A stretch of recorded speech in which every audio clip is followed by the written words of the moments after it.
A telephone lifts from the table, not falls, not slips, lifts. Then it whips across the room. Reporters stir. Cameras click. Adults rush in. And in the middle of it all sits a 14-year-old girl in Columbus, Ohio, as something inside the house refuses to behave the way it should. In March 1984, the home of a teenage girl named Tina Resch became the centre of one of the most widely publicised poltergeist cases in the United States. Objects were reported to move without contact, lights flickered, appliances turned on and off, and most famously, a telephone appeared to fly through the air, captured in a sequence of photographs that would spread far beyond the house itself. The story moved quickly.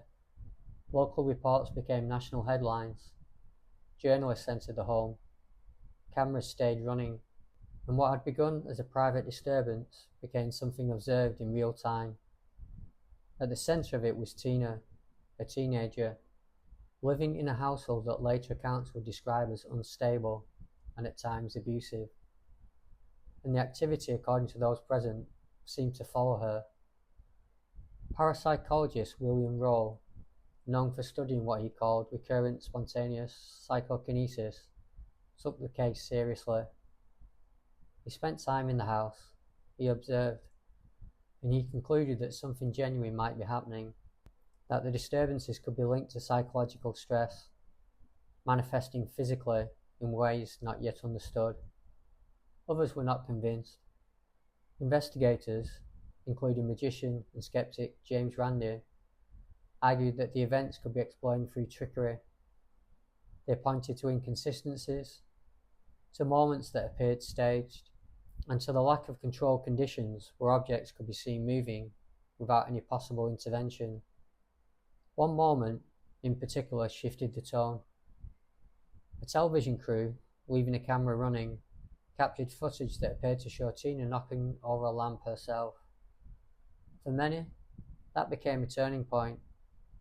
Not necessarily proof that everything had been faked, but enough to cast doubt over everything that had come before. And so the case is split. On one side, witnesses, photographs, and an investigator who believes something real had occurred. On the other, skepticism, inconsistencies, and the possibility that at least part of the story had been shaped from within the room itself. But the story didn't end in that house. Years later, Tina Resch became known by another name, Christina Boyer. In 1992, she was convicted in the death of her 3-year-old daughter, a case that would follow her far more quietly than the headlines of 1984, but with far greater consequences. She has spent decades in prison, maintaining her innocence. Some who have reviewed the case believe there are serious questions surrounding the medical evidence and the legal process. Others believe the conviction reflects something far more grounded and far more tragic. Whatever the truth of that later case may be, it changes how the earlier story is remembered.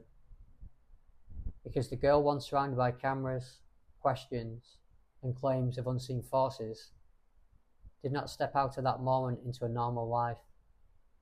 She stepped into something far more complicated. And that is where the Columbus Poltergeist case still lingers, not as a single explanation, but as a collision of possibilities. A house where objects were said to move, a teenager at the centre of it, a moment caught between belief and doubt, and a life that did not follow the path anyone watching in 1984 might have expected. Was it a haunting, a performance, a response to pressure no one fully understood, or something that doesn't sit comfortably inside any one of those words? The photographs remain, the accounts remain, the arguments remain, but the clearest thing that remains is not what moved in that house. It's the fact that whatever happened there, it didn't stay there. And that is what makes a story harder to leave behind.